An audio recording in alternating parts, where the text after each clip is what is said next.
Hello students, welcome to YouTube channel Student Care Assam.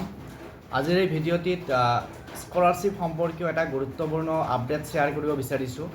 ইতিমধ্যে তোমালোকে জানা যে প্ৰত্যেক বছৰে স্কলাৰশ্বিপৰ কামবিলাক আৰম্ভ হয় আৰু এইবাৰো এই স্কলাৰশ্বিপৰ কামবিলাক আৰম্ভ হৈছে আৰু সেইসকল ছাত্ৰ ছাত্ৰীয়ে স্কলাৰশ্বিপৰ কাৰণে এপ্লাই কৰিব পাৰিব যিসকলে SC ষ্টুডেণ্ট হয় বা OBC হয় বা যিসকলৰ SC OBC চাৰ্টিফিকেট আছে।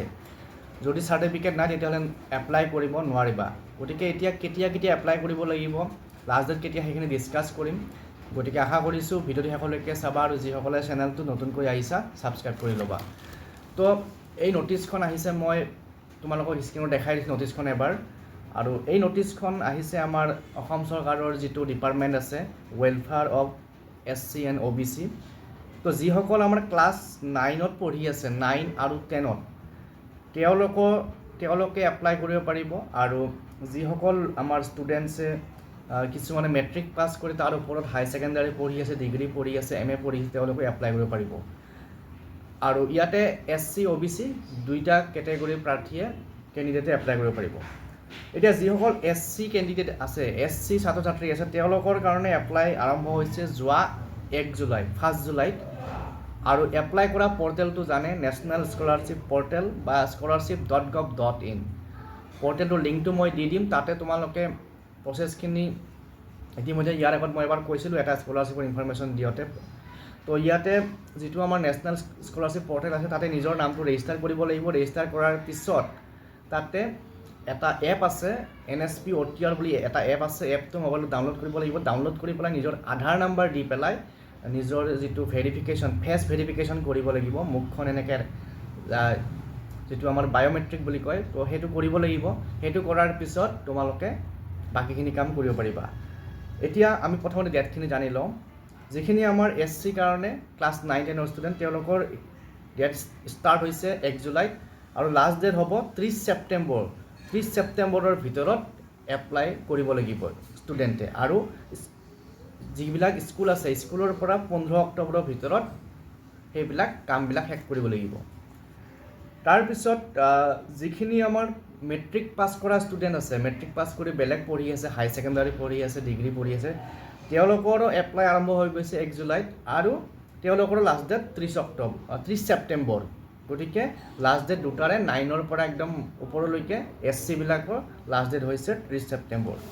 তাৰপিছত OBC আৰু OBC বিলাকৰো ক্লাছ 9ৰ পৰা একদম ওপৰলৈকে সকলোৰে লাষ্ট ডেট 30 ছেপ্টেম্বৰ আৰু অনলাইন ইতিমধ্যে ষ্টাৰ্ট হৈ গৈছে 1 জুলাইৰ পৰা। আৰু গোটেইবিলাক ষ্টুডেণ্টৰ স্কুলবিলাকে নিজৰ কামবিলাক বা কলেজবিলাকে নিজৰ যিখিনি কাম থাকে, কলেজৰ যিখিনি কাম থাকে সেইখিনি 15 অক্টোবৰৰ ভিতৰত শেষ কৰিব লাগিব। গতিকে তোমালোকে 30 ছেপ্টেম্বৰৰ ভিতৰত যেনেকৈ নহওক ফৰ্মখন ছাবমিট কৰিব লাগিব অনলাইনত। তেতিয়াহে স্কুলৰ বা কলেজৰ পৰা কামখিনি তোমালোকৰ এপ্লিকেশ্যনবিলাক পাছ কৰি দিব পাৰিব। এতিয়া কি লাগিব এপ্লাই কৰাৰ কাৰণে? প্ৰথমতে লাগিব এখন SC বা OBC চাৰ্টিফিকেট। যদি SC হয় বা যদি OBC হয় তেতিয়াহ'লে সেইখন চাৰ্টিফিকেট লাগিব। গতিকে কাষ্ট চাৰ্টিফিকেটখন লাগিব আৰু কাষ্ট চাৰ্টিফিকেটখন DC অফিচৰ পৰা লোৱা হ'ব লাগিব। তাৰপিছত ইনকাম চাৰ্টিফিকেট লাগিব, গাৰ্জেনৰ বা পেৰেণ্টছৰ ইনকাম চাৰ্টিফিকেট লাগিব। আৰু ইনকাম চাৰ্টিফিকেটৰ এটা লিমিট আছে, 2.5 লাখ টকা, 2.5 লাখ। তাতকৈ বেছি যদি 5 লাখ 6 লাখ হয় তেতিয়াহ'লে এপ্লাই কৰিব নোৱাৰিবা। গতিকে 2.5 লাখ টকাৰ ভিতৰত, 2.5 লাখৰ ভিতৰত চাৰ্কল অফিচৰ পৰা লোৱা ইনকাম চাৰ্টিফিকেট থাকিব লাগিব।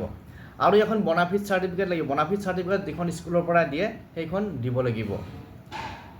গতিকে এই প্ৰচেছখিনি কৰাৰ পিছত বা এই ডকুমেণ্টছখিনি কালেক্ট কৰাৰ পিছত তোমালোকে এপ্লাই কৰিব লাগিব অহা 30 ছেপ্টেম্বৰৰ ভিতৰত। গতিকে আজি এই ভিডিঅ'টো চোৱাৰ পিছতে তোমালোকে নিজৰ কামখিনি আৰম্ভ কৰা।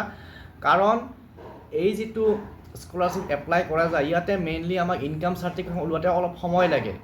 সেইকাৰণে যিমান পাৰি সিমান কামখিনি কৰিব লাগে। আৰু কেতিয়াবা কি হয়, আমাৰ যিটো স্কলাৰশ্বিপ যিটো পৰ্টেল আছে সেইটো এটা ডাঙৰ পৰ্টেল। তো ইয়াতে গোটেই অল ইণ্ডিয়াৰ কাম কাজ হয়, কেতিয়াবা ছাৰ্ভাৰটো আপ ডাউন হৈ থাকে। গতিকে যিমান পাৰি সিমান সোনকালে কৰি পেলাই এইটো ফ্ৰী হৈ থকাটো ভাল।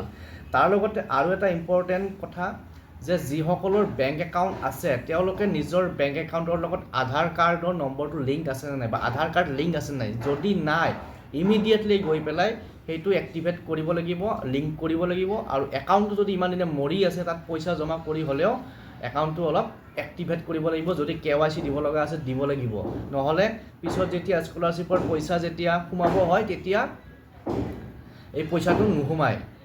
আৰু এতিয়া এটা প্ৰশ্ন আমাৰ মনত আহিব পাৰে যে আমি এপ্লাই কৰিম, পইচাটো পাম নে নাই। পইচাটো যদি তোমাৰ নামটো লিষ্টত আহে তেতিয়াহ'লে নিশ্চয় পাবা, কাৰণ ইয়াৰ আগৰবাৰ লাষ্ট ইয়াৰ মই নিজে কেইটামান ষ্টুডেণ্টৰ অনলাইন কৰি দিছিলোঁ, আমাৰ ঘৰৰ ওচৰৰ হাই ছেকেণ্ডেৰী পঢ়ি থকা ষ্টুডেণ্ট, তেওঁলোকে কিন্তু পইচা পাইছে। গতিকে এই ভিডিঅ'টোৰ জৰিয়তে মই এইখিনি তোমালোকৰ লগত শ্বেয়াৰ কৰিলোঁ। গতিকে আজিৰ ভিডিঅ'ত এইখিনিয়ে, পুনৰ লগ পাম নেক্সট ভিডিঅ'ত। Thank U.